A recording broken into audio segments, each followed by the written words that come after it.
नमस्कार दोस्तों, एक बार फिर आपका स्वागत है आपका अपने यूट्यूब चैनल पे। मैं हूं दशरथ सिंह, जोधपुर राजस्थान से। आज मेरे साथ मेरे स्टूडेंट हैं जिन्होंने अम्बाला से ग्रीन कार्ड प्राप्त किया है।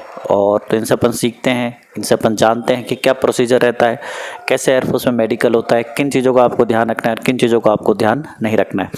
अब मेरे साथ मेरे स्टूडेंट है और मैं चाहूँगा पूरे प्रोसेस को बिल्कुल जीरो लेवल से समझाए, कैसे रहता है, क्या होता है, क्या नहीं होता है, ताकि आप लोग ये गलतियाँ ना करें। आपका स्वागत है। मैं चाहता हूँ आप डिटेल से हमारे स्टूडेंट को बिल्कुल डिटेल से बताएं। Thank you sir. सर मतलब हमारे अम्बाला में 6:30 बजे रिपोर्टिंग टाइम था और 45 लोगों की रिपोर्टिंग थी। सबसे पहले हमारे मतलब एडमिट कार्ड दिया हुआ था, वो चेक किया और आधार कार्ड चेक किया और उनके पास एक पर्ची भी थी, उनसे मिलान किया। फिर सबको एंट्री दी। एंट्री करने के बाद एक टीन सेट बना हुआ था, वहाँ पर बैठाया। फिर 15-15 लोगों का ग्रुप बनाया और हमारा ग्रुप फैला था 15 लोगों का। और फिर हमारे को लेके गए ब्लड टेस्ट और यूरिन टेस्ट के लिए। फिर वहाँ यूरिन टेस्ट और ब्लड टेस्ट से पहले अपने वो वेरिफिकेशन, थंब इम्प्रेशन वगैरह लगा के वो पूरा प्रोसेस किया और फिर ब्लड निकाल के और यूरिन के लिए एक बोतल दी और वो यूरिन उसमें डाल के रखे। फिर उसका टेस्ट वगैरह करके फिर वो अपन को वापस टीन शेड के अंदर वापस भेज दिया। फिर उसके बाद हमारे को वहाँ पर भेजा गया एक्सरे और ईसीजी के लिए। एक्सरे नॉर्मल ही है, ईसीजी के लिए मतलब मेन प्रोसेस ये है कि आपको घबराना नहीं, एकदम नॉर्मल में वे में चल रहा है। अच्छा, तो आप ये बताओ कि एक्सरे कैसे, बॉडी का कौन सा पार्ट का करते हैं, ईसीजी क्या लगाते हैं, क्या मशीन लगाते हैं, वो मशीन कहाँ लगाई जाएगी? देखिए, मैं आपको जैसे बताना चाहूँगा, एक्सरे आपके इस बॉडी पार्ट का होगा। एक्सरे में बिल्कुल आपको सीधा रहना, पूरा आपको सपोर्ट करेंगे, आपको बिल्कुल सीधा रहना है। वो केवल आपकी जो अंदर बॉडी की हड्डियां हैं उनको चेक करते हैं, ये जो बीच के आपके हो गई हड्डी और साइड में जो हड्डियां हो गई, ताकि कोई टूटी फूटी ना हो या कोई कमी पेशी ना हो, ये एक्सरे में चेक किया जाता है। और ईसीजी में आपको 2 पॉइंट यहाँ पे लगाएंगे, 2 हाथों में, 2 पाँव में लगाएंगे। इसमें आपको अच्छा, ठीक है। तो इसमें आपको ध्यान रखना है कि आपको केवल नर्वस नहीं होना। अगर आप नर्वस हो गए, डर गए, तो फिर ऑटोमेटिकली आपकी बॉडी रिएक्ट करेगी। तो ब्लड प्रेशर और जो अपने यूरिन होता है उसमें तो आपको खाने पीने का ध्यान रखना है। शुगर अगर उन्होंने आपको कहा भाई एक नाइट पहले 10 बजे के बाद नहीं खाना है, तो वहाँ पे बच्चे बहुत ज़्यादा, अपन ने देखा है फेस टू में, बच्चे बिना फिजिकल की तैयारी के भी चले गए, बिना जीडी की तैयारी के बच्चे गए, तो बच्चे वही बाहर हुए जो बिना तैयारी के गए। तो मेडिकल में भी आपको एक पॉजिटिव वे में जाना है, अपनी गलतियों पर ध्यान रखना है। तो उसमें केवल आपको यूरिन और ब्लड में अगर कुछ खाने पीने में गड़बड़ है तो पॉइंट मिल जाता है। बाकी जैसे आपको बॉडी का ये हिस्सा हो जाएगा, ठीक है, इसका आपको ध्यान रखना है। ईसीजी में आपको नर्वस नहीं होना है, प्रेशर नहीं लेना है, ब्लड प्रेशर के समय आपको ये चीज़ें ध्यान रखना है। अच्छा, उसके बाद क्या हुआ आपके? ईसीजी और एक्सरे होने के बाद सर वापस हमारे को टीन शेड में भेज दिया। फिर वहाँ पर हमारा एक ही ग्रुप बचा था 15 लोगों का।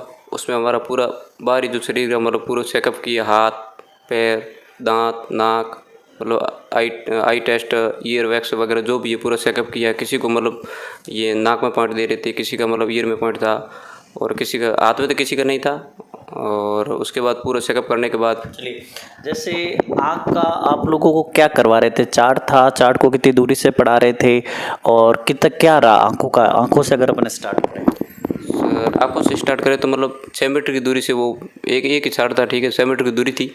और फिर एक मतलब दोनों आँख से नहीं, एक आँख पे हाथ रख के अपन खुद को ही हाथ रखना है। वो ऑफिस तो सामने खड़ा होगा, वो बताएगा भाई अब ये, वो हाथ रखेगा अब ये पढ़ना है आपको, ये पढ़ना है। वो मतलब एक आँख के हाथ रख के अपन को पढ़ना है वहाँ पे। और वो पूरा प्रोसेस होने के बाद वो मतलब आप एकदम यूँ फटाफट फटाफट पढ़ लोगे ना। अगर आपको दिक्कत भी है नॉर्मल, अगर फटाफट पढ़ लोगे तो वो आपको बिठा देगा। मतलब वो इतना वो नेगेटिव नहीं लेता यार कोई बात। और उसके बाद फिर वो एक कलर ब्लाइंडनेस वाला पूरा। इसमें एक्चुअली जैसे ईयर में भी देखिए क्या होता है, वो वैक्स का पॉइंट चेक करते हैं। ईयर में आपको वैक्स कान साफ करा के जाना है, क्योंकि अगर आप कान साफ करा के नहीं जाएंगे तो अगर आपके कान में बचपन से कोई छेद है, या मान लीजिए कोई वहाँ से मान लीजिए कोई रिसाव होता है, या मान लीजिए आपके कान लाल है, तो आपको पॉइंट मिलेगा। तो वैक्स केवल साफ करने के लिए रहता है कि वो आपके कान के पर्दे को अच्छे से देख पाएँ।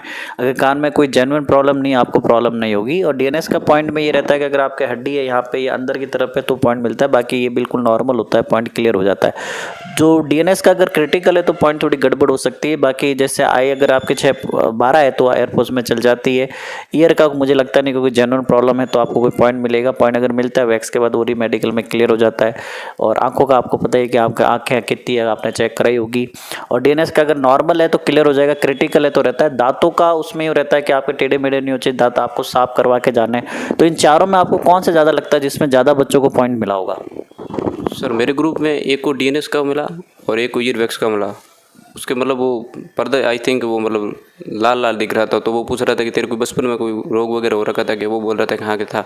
तो उसने मतलब पेज के अंदर लिख दिया था कि इसके प्रॉब्लम है, और एक को ईयर वैक्स का बोल रहे थे। चलो, तो फिर अपने हाथों में हाथ को कैसे चेक करते हैं वो लोग? हाथ को मतलब पहले तो सर एकदम सीधा खड़ा करा दे, सीधा एकदम एक बार आप करके देखो, मतलब एकदम सीधे खड़ा करा देगा अपन, एकदम सावधान सीधे खड़ा होना। ऑफिसर सामने आएगा सर, ऑफिसर सामने आएगा, उसको लगेगा इसके हाथ बैंड है, पैर बैंड है, तो वो बोल देगा। और मेरे खुद के मतलब वो पैर थोड़ी जगह बीच में ज़्यादा थी, तो उसने वो एक 3 इंच का आई थिंक वो कुछ कागज़ का टुकड़ा वगैरह था, वो कड़क कड़क ठप्पा, वो ला के यहाँ लगाया। तो मैंने थोड़ा यूँ टाइट वगैरह कर दिया, तो फिर हो गया था एकदम क्लियर। और फिर मेरे को ऑफिसर को लगा कि इसके हाथ बैंड है, तो उसने सामने किया तो हाथ मेरे को बैंड लग रहे थे उसको। तो फिर उसने मतलब वो एंगल लिया था, एंगल लेने के बाद मेरे 12 डिग्री हुए और 15 डिग्री तक चलता है सर बस। चलिए, तो ये मोटा मोटा मेडिकल है। तो सबसे ज़्यादा जो पॉइंट मिलता है, पॉइंट में जैसे आपको ब्लड यूरिन के खाने में कोई गड़बड़ है तो शुगर वुगर ऊपर नीचे हो जाती है। बाकी डीएनएस अगर क्रिटिकल है तो नॉर्मल है तो कोई डी मेडिकल में क्लियर हो जाएगा। और कान तो सिर्फ साफ करवा के जाना है। आंखें आपको पता ही है आपकी कैसी है बचपन से ही। दांत आपको केवल साफ आप करवा के जाना है, ऊपर नीचे नहीं हो, टेढ़े मेढ़े नहीं हो। क्लिप पहले होता तो आप क्लिप लगा सकते थे, अब इतना जल्दी होता भी नहीं है।